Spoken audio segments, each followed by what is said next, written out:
I would come back just to be intrigued. We are live. We are live. Hello. We hope you're out there. So is Dr. Deborah Jenkins, and my guest here with me is Tony Lindsay. We are just here for a few minutes to promo our show tomorrow. It's a special episode of Black Talk Platform because I had to cancel it or postpone it this past Tuesday. I was dealing with some things that I had to take care of, and Tony Lindsay was gracious enough to reschedule with me for tomorrow at 5 o'clock. I believe that is by divine intervention because Mhm. everything that happened in the stock market this week happened after 7 p.m. on Tuesday, and it just heated up the rest of the week.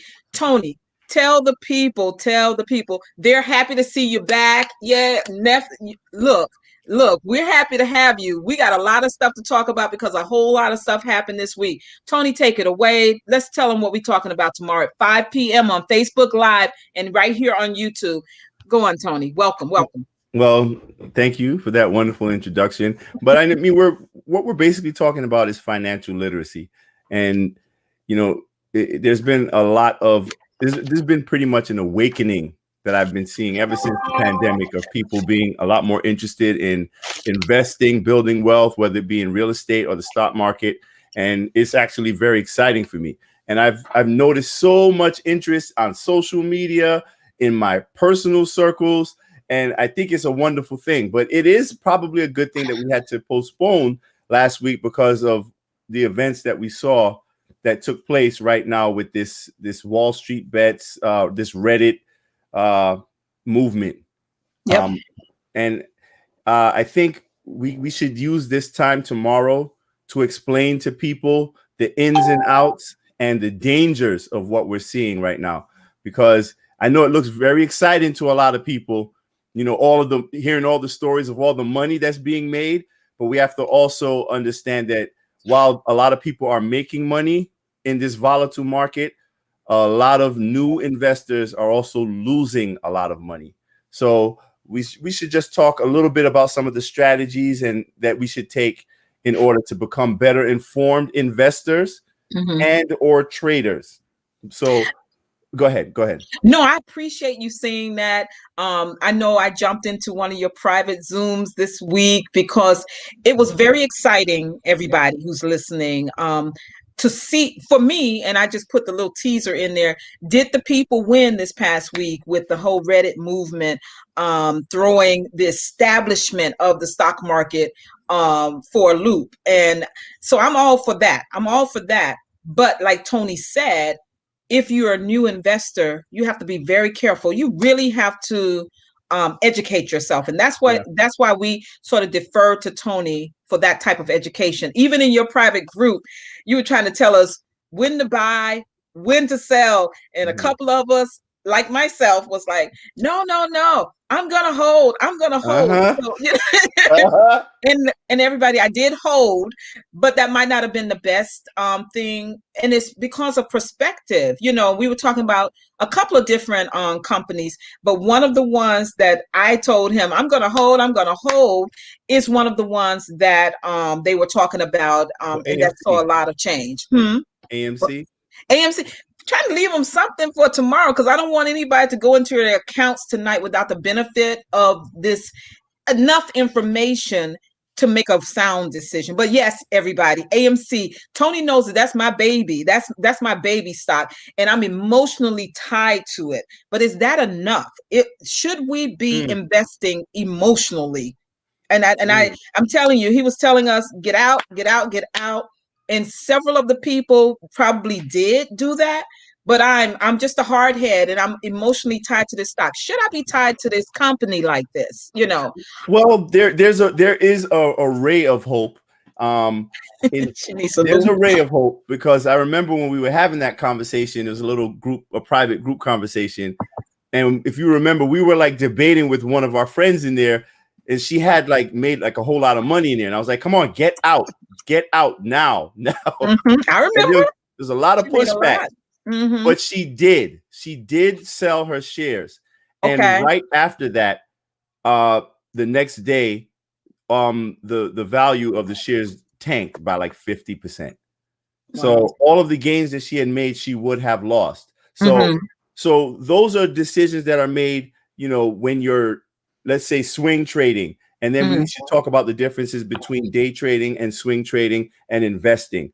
So Okay. because if you're trading is it's like the difference between working hard and working smart. So I would say, like, when you're a day trader or even a swing trader, you're working hard. You can't, but the smartest way to work for a small or new investor is to invest. And so we'll just talk about the difference, Okay. as far as buying stocks and holding them, which is probably the smarter idea. But what you're seeing happening right now in the stock market is something that's way more appealing to swing traders like me and or day traders, because of the extreme volatility right now. It presents a unique opportunity to make a lot of money. So I'm not saying that no one should get involved right now, but I'm saying if you do get involved with the way things are right now, you should use this. You should do so with caution, and you must educate yourself. You must do your research to understand what you're doing, because at Right. the end of the day, you're not going to have anyone else to blame for the losses you incur but yourself. But yourself, right? So Neff, she's like private Zoom groups. Look, that's on Tony, but I will invite you to Tony's stock market group. I thought I invited you last time, and if not, as soon as this is over, I'll put it in the chat for anyone who's here. If you want to join Tony's stock market group, it is a great group. I've gotten. She says she's emotional right now. She's trying to sell her AMC. I'm telling her, hold on at least until after our show tomorrow, Neff. Just can she do that? Should she do that? See, I don't want to give like trading advice Yeah. over the internet, but I will say that, me personally, I probably wish I had not dumped my AMC. There you have it. There you have it, everybody. No, but I'll explain why tomorrow. Okay. He's going to Okay. explain why. He's Yeah. going to explain why. And I'll be honest with you. My sister said no emotional holding, no giving money away based solely on emotional. Please, I get it. I get it. But I'm going to see what Tony's explanation will be tomorrow. And then I'll tell you all where my emotions are with this. Why? I mean, for instance, Tony, right? I think I shared with you on the last show that when my children were younger, I would invest. Like they always tell you when you're starting out, invest based on the things that you like. So for my daughter, because she liked Barbies, what did I do? I invested in Mattel, right? But since she's gotten older, I sold her Mattel stock. Now, I was talking to my son a little while ago today, saying that Mattel has come out with a whole civil rights line of dolls. You know, Black women, we support stuff like that. That might give them a nudge. I invest like that, guys, and Tony is here to help Deborah do better, to go beyond those type of things, and to help us all go beyond those type of things. Am I right, Tony? Yeah, you're absolutely correct. Because I mean, we can have the best hopes and aspirations for a company. We can feel an emotional, tie to their products, but it doesn't always necessarily translate to profits. So, Right. So that's why it always goes back once again to educating ourselves in the way that the market works, the way that it swings. Because honestly, at the end of the day, it's a big casino. Right. I mean, unfortunately, that's what's happening. It's a big casino. And as you know, with casinos, at the end of the day, the house wins. Right, right. My sister said even Magic Johnson got rid of AMC. But look now, look. Magic is in a whole different zip code. Yeah, but he And cashed out. I mean, yeah, and he he built, probably did fine. he did great. He did Yeah. great. Yeah. And see, but another thing that people should recognize, AMC did, man, maybe we should talk about this stuff tomorrow. But we got to leave them but something to come AMC back did for. something very clever. Well, very smart. I mean, they had a liquidity problem. With the pandemic, revenue is down, everything is shut down, everything is looking bleak, fighting off bankruptcy. So, they were like headed for the end. But then just in the last minute, in the 11th hour, they pulled out a huge financing deal that basically saved them from going into bankruptcy. So that in itself was good news, especially now, with the new Biden administration, and you're going to see like a huge decrease in the COVID cases, which means a lot of movie theaters are going to be opening up and everything else. So that's my emotion. We expect that the revenue will go up. However, the Reddit movement has skyrocketed the stock price. But what AMC did, they took advantage of this. And what they did was they pulled liquid out of this. You understand? By selling a certain amount of stocks at that high elevated price so they can get more capital, more cash to pay off some of those debts. Like remember they just got $917 million in financing. Listen, they're not crazy. All that money that was available, they cashed out, and I think they've already paid like 600 million of it off. So good for them. So people are projecting that they're solvent. They're good for decades now. Like they've so it's like the little guy, these small, everyday, average Joe investors literally saved the future of AMC movie theaters, the movie industry. You get what I'm saying? They're the largest movie theater chain in the world. And they did the same thing for GameStop. We know it's grossly overvalued right now, but if GameStop is smart, they will find a way to modernize the company using some of the capital that was created from this. So it's exciting. It's exciting. We'll see where it goes from here. Yeah, and I'm some of the things that Tony said about AMC, those are the emotions I have attached to it. First of all, did I tell you my favorite stock? We'll talk about my favorite stock tomorrow, and I'll see what Tony has to say about that. I'm not selling my favorite stock. It's okay, whatever Tony says, and if he has to see me crying in my milk later, that's okay too. But I'll share on my favorite stock.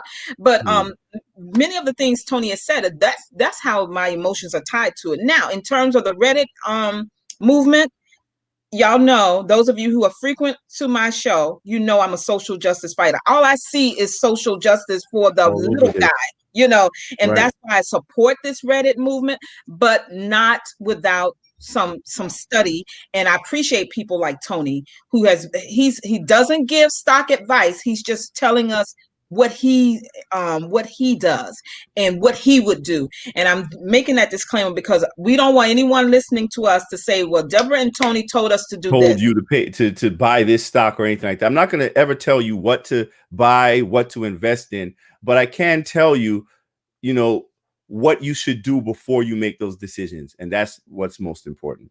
That's really great. Well, Tony, thank you for making time to get on here with me tonight. Listen, everyone, invite your friends. Oh, if I don't ask you before you go, what are you doing? Are you doing anything with Dogecoin?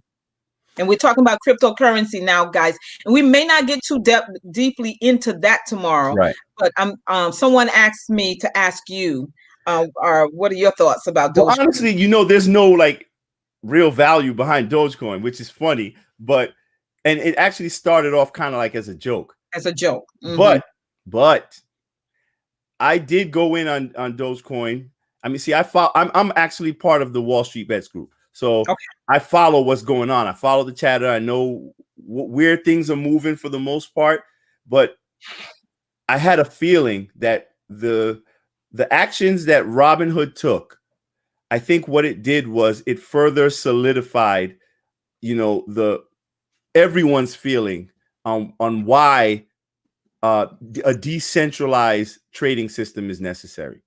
And I think it pretty much chased everybody away from the regular stock market, and it had people start looking at, you know, Bitcoins and Dogecoins and those. All right. So I knew it was coming. I knew a surge was coming. I bought in at 2 cents. Listen, it's like 2 cents a coin. 2 point something cents, right? So I bought it. And then right after it surged to like, I think 8 cents. Now you're thinking, oh, 2 cents to 8 cents. That's not a big deal. But you have to remember, you're looking at the percentage gain. So if you bought, say, 100,000 shares at 2 cents, right? That's what, like $10,000, I think, that you put in there. But then if it goes from 2 cents to 8 cents, you just saw a 400% gain on your money. So I think I like quadruple my money and I jump back out. But yeah, I'm not sure what's going to happen this week. But yes, just know that a lot of this is movement based. A lot of, when I say movement, I'm saying social movement, like social media, all of that kind of stuff. So be careful with that, because when someone decides that this is not the thing anymore and they may not care about it so much, or they, you know, they refocus their attention to something else. Yeah. What's going to happen? Because Dogecoin went between yesterday and today. Yesterday was trading at like 6.5 or something like that, and I saw today was at 2 cents. Is it? Yeah. So I was just about to go and look at mine real quick because I like it. Yeah, I'm gonna probably put some money back in, but I'm gonna wait for the dip. You know, I'm gonna wait for the dip. Sure. It was trading at like not even a penny about a week or so ago. So it was trading at like 0.96 of a penny. So if it goes down to like a penny and a half or maybe 2 cents, I'll probably get back in with a substantial amount of money, and I'm gonna just leave it there. Yeah, my position in Doge is I'm up 128%. See? But see, I'm a holder, y'all. I'm a holder. And I'm not the best person to talk to because I like to hold. I get attached to stuff. It's good to hold, but it's good to hold, but just know what you're holding. Right. I mean, Doge is working for me, and I appreciate that type of reminder, Tony. But yeah, we got to have a reason for them to come back. Hey, Des. Hey, Sherelle. Hi, Sean. I think Sean might be one of your friends. Tony. Hi, Neff. Look, I'm thinking about joining the Robinhood, the class action suit against them. I'm not sure. I am. You are. My son said he is. Yeah, we all lost money. A lot of people lost money because of what they did, and then we'll explain that. We'll talk about that. We're going to talk about that tomorrow. So come on, join us tomorrow at 5 p.m. right here on Facebook Live and on YouTube. If you don't have it, I will put the YouTube link on my page and in this chat here. I thank you all so much for jumping on with us for these few minutes, but we have a lot to talk about, and hopefully we'll also get a chance to talk about real estate investment, because there have been, since President Biden has come in, he's signed a lot of executive orders. One does affect the small landlord, because he's extended the moratorium, if I'm not mistaken, throughout, is it May or October? I'm not sure, but in New York State it's through May, and that has a lot of effects, potential adverse effects on the small landlords, especially if they cannot access some of this relief that is going out to the individuals. Exactly. And so join us. We want to talk about the stuff that matters to everybody. Okay. Sean is your people. All right. Sean is our people now too. Okay. Neff is my girl. We all people. We're all each other's people. How's that? That's right. Look, I got my little do-raggy thing on, so I'm doing the Beat Boy thing. But no, listen, come back and see us tomorrow at 5 o'clock. It'll be a different Deborah. You know that. But thank you, Tony. I'll be clean shaven tomorrow too. He said he'll be. Look, we're gonna clean up for the show tomorrow. We just want to invite you all to join us tomorrow. Okay. God bless you all. Tony, I'll see you in the green room. Don't leave. Good night, everybody. We'll see you tomorrow at 5.